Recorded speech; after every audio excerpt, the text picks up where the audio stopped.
mean, I'd love to call it anti-racism learning and unlearning, something like that, because to me, it's about shifting consciousness and actions, both individual and corporate and organizational and societal, but it's also about unlearning, right? So this idea of unlearning. And I'm not sure if training covers that, Yeah, I think it's really looking at undoing systemic racism, one conversation at a time, one teach at a time, one circle at a time. This is a long journey, and I think that's right. If people want to get this over with by checking a box, then we're not going to get anywhere. Right. And I think that the opportunity through learning experiences, activities that really give you that aha, is for people to self-discover, oh, it's not going to happen overnight. I can't avoid the discomfort. I can't avoid the fear of saying something wrong. I just need to know how to step into it gingerly so that I can reduce and then apologize and be humble or whatever it is. I need to learn some new behaviors. And I think that's what people, I think, have the opportunity to do. So I think from the day that George Floyd was murdered, from that day to this, I have been inundated with calls. The difference today in the calls than what has happened in the past is that people who are calling are white institutions. So I would say white institutions, as well as my friends who are saying, I never knew, Diane, you've been my friend. So white friends who say I've known you forever, and I still didn't know some of this stuff. So that's the range of calls. But with regard to the white institutions, I have had more white male leaders calling to say, I need to have a conversation in my company. I don't want to just do a statement because so many companies did statements. I don't want to do a statement. I want to actually make a difference. But, and I would always say, okay, so I always say, let's start with a conversation. And then we have to go from conversation to making some of those systemic changes, because there's a reason why you have no white people, no black people in your shareholder group, no black people in your leadership, VP, your C-suite. So let's look at some structural changes, and people are open to that. There was a time that you had to encourage people, show data, bring out the McKinsey report and all of those kinds of things to help them see the value. But now they're going, I want to learn, I want to do something different. And I really want to make sure that I am caring for my African-American employees. Well, in response to, the Black Lives Matter issue and what's been happening beyond George Floyd, before that, in New York City, it was Eric Garner, I Can't Breathe. And that's one of the things that inspired me to kind of rethink my consulting practice. I had been doing a lot of different things, but that for me was, how do I integrate? I was angry and furious, and there was a rage within me, and what difference, the question is, what difference do I want to make in the world with my consulting practice? And as a circle weight practitioner, I started to have these conversations with the New York Community Trust, which has a program to train nonprofit leaders in New York in conjunction with one of the Baruch graduate schools.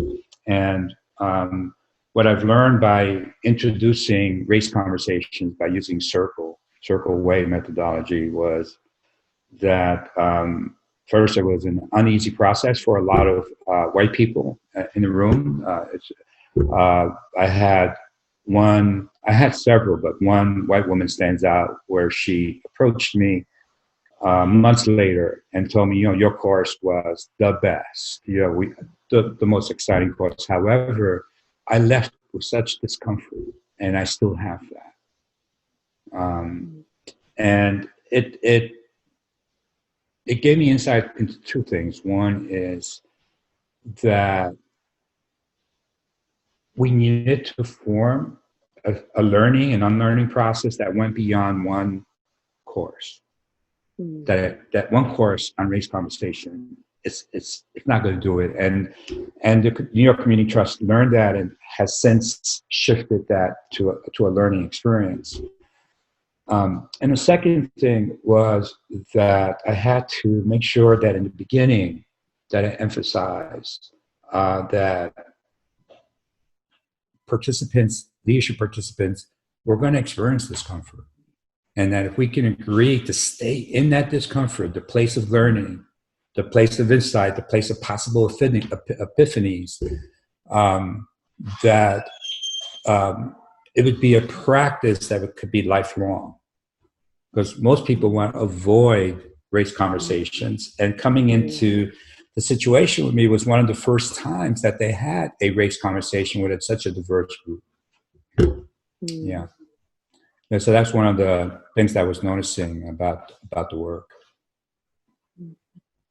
Nancy, what are you noticing? Well, I'm noticing that there are more white people coming to the table. I think, there's the, I think younger people, younger generations are actually more comfortable across race and gender and other intersectionalities. So it's an interesting dynamic in some ways to be led by young people in this movement. And I think white people don't know what to do, and so they are not used to having race conversations. They've never had to really have them. And what's happening with all the murders that have occurred, and I think this last one with George Floyd, actually, if you can bear it to watch a video for 8 minutes and 46 seconds, it is unbearable. And so if that doesn't get into your soul and motivate you to want to do something, I really don't know what will. So I think that the other thing in our work is to press upon white people that they have to do this work, that there's a lot of work around racism, the way it's been constructed. It's part of, people are often uncomfortable with the term white supremacy, but the white body has been, elevated to be better, and it shows up in our laws, et cetera. And how to accept responsibility for undoing racism, for looking at some of the structures, and then some of these terms are getting overused, but I'm still going to use them, like the white privilege. There's just no doubt that because of my white skin, I was able to do things with much greater ease, and I didn't need to prove myself. And I think the other area that is really important is the issue of microaggressions.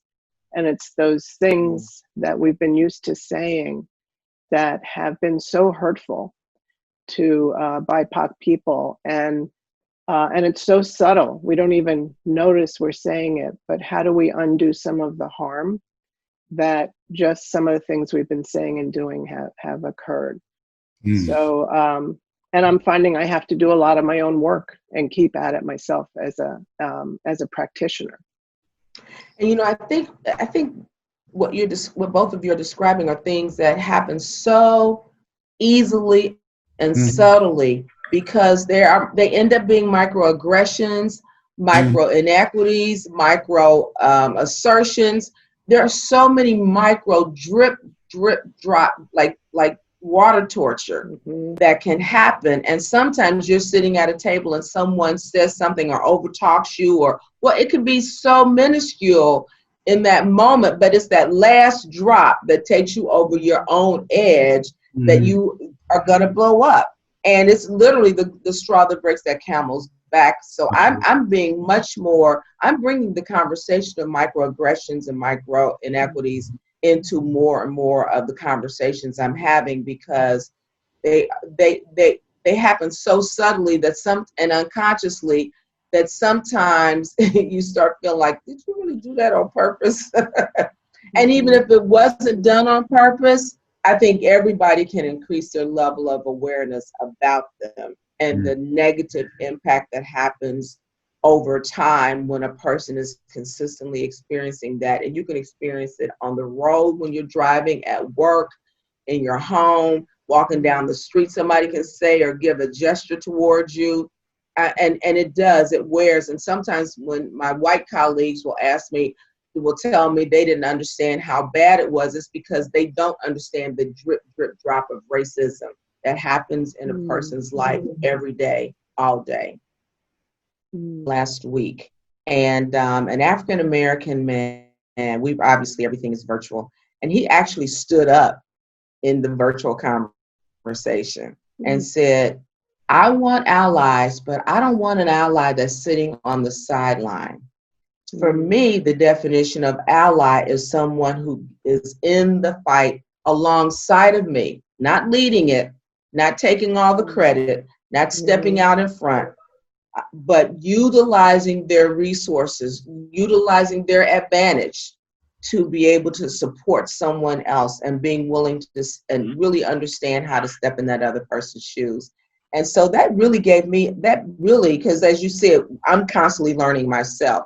And there are a lot of things out there about what is an ally, but that really helped me to understand an ally should be a verb, should not be a noun when you're standing on the side. An ally is someone who actually is physically doing something. Even making contributions is nice, but to be able to leverage your own advantage is still even greater than that. And the other thing, I know that we've been using the term BIPOC, it's very, very popular. But I was looking at an article recently, I think it was in the New York Times, where they were saying some people, some African Americans specifically, are against the idea of people of color because it begins to create this umbrella of sameness, when in point of fact, there are a lot of people of color who may not have the same experiences as African Americans. They may not experience discrimination, microaggressions, and those kinds of things in the same way. And this article actually pointed out, as an example, African immigrants. They don't have the experience in America that African Americans have. So they don't, sometimes they are actually elevated in settings over an African American who is traditionally, born and raised here. So again, I constantly learn, and I'm learning to shift my language as a result of everything that I continue to learn as we go. And Diana, it made me think about a quote from a podcast, an On Being podcast, where Resmaa Menakem, who wrote My Grandmother's Hands, said, he was talking about allies, and he said, you can call yourself an ally, but if you are starting a book club and that's all you're going to do, it says, I don't need that. But if you're going to read and learn and challenge yourself and work with me and others in dismantling racism in your community, your circle, then yes, be an ally and do the work. So it's so clear. It's about doing the work, right? Wherever we are, where we stand, people are in different places. So it's about doing the work. And in terms of the BIPOC, I know that in my experience, I am Puerto Rican, born in the USA, but my parents are from Puerto Rico, and I still have a family in Puerto Rico. And Puerto Ricans are from Afro descendants, indigenous populations, as well as European colonizer.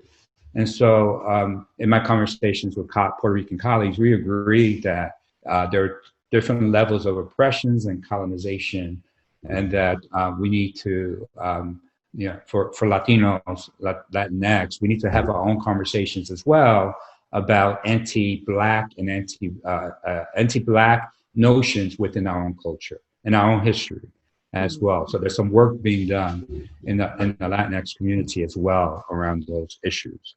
I'd like to also share that in the same context of the groups I've been serving for the past couple of years, that there have been people of color, Black people, and Latinx people as well, sharing that they came into the seminar guarded because it said race conversations, so they came guarded. And they were guarded because they've had these previous traumatic experiences on race conversations in their jobs or with colleagues or with friends.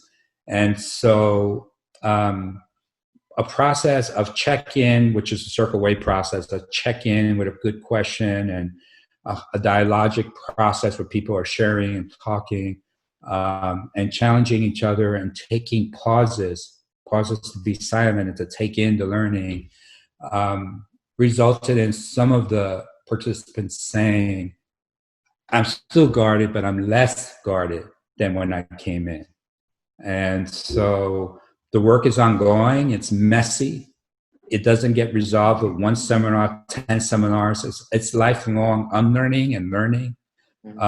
But people of color, BIPOC people, Black people, Indigenous people, also have this opportunity to learn about healing practices that address the historical trauma in their lives, the intergenerational trauma, and the trauma that's caused, of course, at work through their lived experiences. So there's another conversation also besides the anti-racism conversation that white people are having. There's a need also to have this conversation. How do we support each other? What can we learn from each other as Black people, as Indigenous or Latinx people, about healing venues for this work and to continue to do this work for a lifelong process as well. Yeah, I think, when you brought up earlier the use of circle and creating that container, and in the circle way, we have agreements we usually work with. And then when we've done our work together, Rich, in particular, a few of our projects, we certainly add in some other agreements that help to make the container and actually set expectations. I think some of the most tender conversations, or or even just sharing. It's not even necessarily conversations. People will just share, and the use of the center and circle where people can just say these things and not get involved in crosstalk or an argument or that's not true, but just speaking your truth to the center and letting the center hold that. Then we can witness each other's experience, our pain and our healing. And it is restorative. And even if you leave a little, just with something actually disturbed, it's probably good, but the healing aspect of that. And also in some of our work, I love how we integrate movement and singing. Rich, you use drumming a lot in the work. So combining all those things, the quotes, how we run circles is so powerful. And I think that makes such an incredible difference from a traditional, learning experience. Yeah, I agree. One of the things that I've learned, especially in this environment of having to do things virtually, is when you have 12 of these Hollywood squares on the screen, it's hard to have a center. But what I do is I use the agreements as principles for how we will have the conversation. And one of the principles that I think has really created that sense of a container of safety is that there's a leader in every chair. And because I hold that for myself, I share that with the group so that while I'm facilitating it, I don't want to be considered the expert, because if there are 50 people on the call, there are 50 experts of their own lived experience that can step up and share something that can impact someone else. So I think those kinds of principles really do help to create that container. I think the idea of listening, I love adding listen with humanity, because if we can really begin to see each other as human beings, not our demographic definitions, if we begin to see each other as human beings, as souls, living souls, then we can begin to see the commonality way beyond whatever is on the surface. those kinds of ideas, I think, support people being willing to get in and share things that people have told me, I can't believe that I actually shared that story because I was guarded. But because the environment creates the space and others are sharing also, you look up and people are sharing things that are from their childhood, and ultimately we know that's where so much of this trauma, as Rich mentioned, started, but also these ideas that we have about the world, who should be in our world, how they should do things, all start at the knees of our parents teaching us. I love those moments in circle when we're passing a talking piece and everything's in slow motion and people are beginning to disclose and share their stories on their stories in terms of their social identities and their stories of experiences of racism or anti-racism.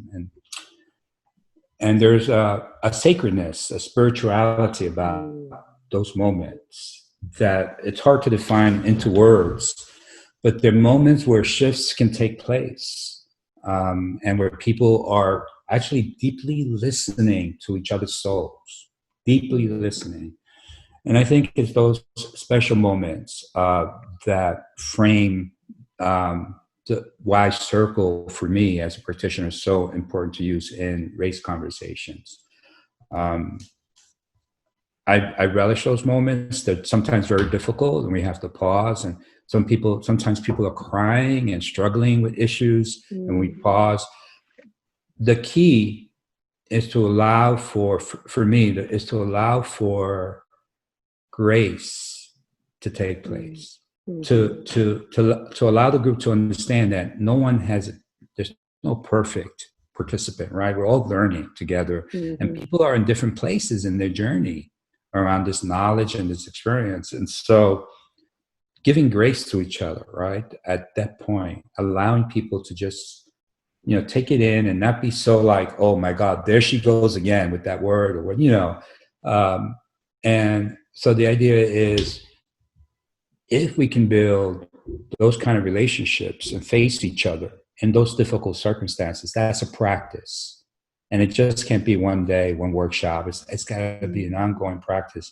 James Baldwin says, not everything that is faced can be changed, but nothing can be changed until it is faced. And so Circle provides this opportunity for us to face each other, right? And to grapple as imperfect human beings who are white and non-white and BIPOC, whatever initials we use and experiences bring to Circle, and grapple with the realities of a system that has embedded all these thoughts of racism within our culture and our beings. And so I think, to use the kind of Latinx word in our culture, there's sometimes we talk about as cleansing, a spiritual cleansing, un despojo, a release that takes place because we are being honest and struggling with the pain and the suffering, but at the same time, not avoiding each other, but facing the issues internal with ourselves, facing ourselves, but also facing the colleagues in the room as well. Yeah, I think that's I think of one time, I will never forget it, where we were hosting this work in New York, and we had a very large group, and it was very spiritual for me, because at the end it was very interesting. We had a very mixed group in terms of race, gender, social identities, and a white woman got up and started playing more like a piano piece that was more classical. And then an African American woman got up and started kind of a movement and dancing piece. And in total silence, she asked all of us to write a message to each other as the closing of this circle. And then we all stood and we used the hashtag. And the hashtag at the end of this session, the hashtags I saw were, "We can do this." You know, I have hope. I have more courage. This can't, you know, we have to do something. And I'm having chills now just speaking about it, but I felt like it was like a glimpse of the future. It's like we're co-creating the future in every one of these circles where we can, bear witness to each other. And the other piece of it is it builds courage, but it moves us to act. Yeah. Yes. Yeah. I'd like to mention a little bit about the challenge. It is a complex subject, and it is a complex world, and people are walking into our rooms with an intersectionality dimension, several dimensions. And so I think while we always try to emphasize centering racism as the conversation, placing it in the center, and anti-racism, there is an intersectional lens that we have to continue to be aware of, and that there are different levels of oppression in the room, experience of oppression, and you know, as the balance of keeping race at the center, right? Because that's the foundational conversation that we're having, but also respecting the intersectionality of the participants in the room. So for me, it's always a balance, because I know people want to talk about so many wonderful, important issues in their lives, because they're human beings, they're very complex.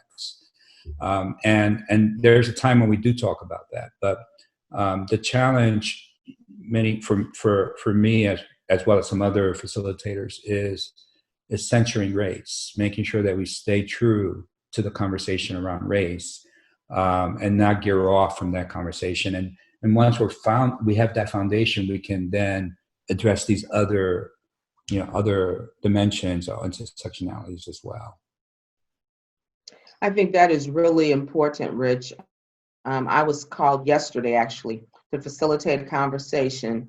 And we haven't decided what we're going to call it, but I think bridge building or be the bridge or something like that. A conversation between millennial African Americans and boomer African Americans, because we see the struggle differently. We experienced the struggle differently. And what the client is asking, what the client is experiencing, is that within their company, African Americans tend to, because they either came through the civil rights movement or experienced the results of it, and so a slow and steady pace of change is comfortable for them. We can trouble the water, but we don't want to stir the water and mess the water up. These young people are like, we're gonna drain this, we're gonna pull the plug out of the water. And they're literally saying, I want to come to work with my locks. I want to come to work with my cornrows. I want to come to work with whatever I want to wear. I want to be me. I want to come to work with my authentic self. And that can create tension among the same group of people, because at the intersection, as you're describing, Rich, that generational difference is kind of like, a big divide. And so we're going to figure out how to have that conversation, and I'll keep you all posted as to how it turns out, because it really is seeing things from two completely different ends of the spectrum, and they're both a lived experience. They're both lived experience. Yeah. And so we'll kind of, I might need to call for both of you for reinforcements. And it's representative. It makes me think historically of, it's DC, and Martin Luther King is with, he's giving his speech and he's talking about long term. I have a dream, and then John Lewis comes up and says, "We need change now." Yes. He was young. He was young then. Yes. He said, "No, we need change like right now." So it's that generational difference that we're always going to be addressing in our work and in our society. And we need it. I love the tensions. I love the tensions. We talked about the notion of a race equity guardian.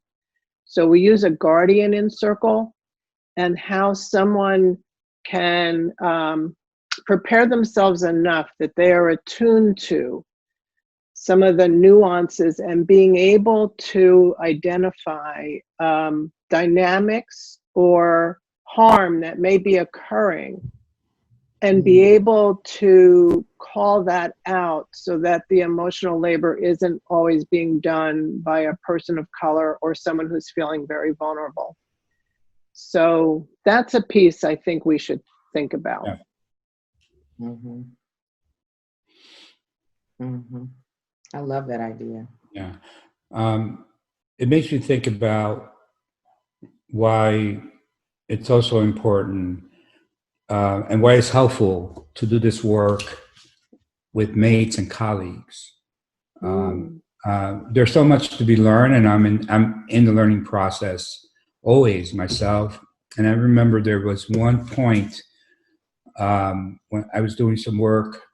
It was a circle summit, and there was a participant, a woman of color, and she was angry. Something had happened at the table, but she was like really openly angry. And personally, I saw that like a disturbance. Like, no, we got to keep on. And my colleague, my younger colleague, Chantilly Mears Pickett, who was facilitating with me, said, Rich, we don't need tone police right now.